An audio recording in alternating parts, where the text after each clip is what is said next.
দুর্গাপুর ফরিদপুর ব্লকের ইচ্ছাপুর এলাকায় জুয়ার ঠেক থেকে গ্রেফতার 10 জন জুয়ারি। সরকার বদলের পর এলাকায় সমস্ত রকম অবৈধ কাজ বন্ধ হচ্ছে, পাশাপাশি বন্ধ হয়েছে জুয়া অবৈধ মদের দোকান।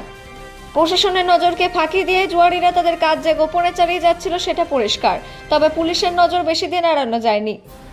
তৎপর লাউদুয়ার ফরিদপুর থানার পুলিশ জুয়া থেকে হানা দিয়ে গ্রেফতার করে জুয়ারিদের।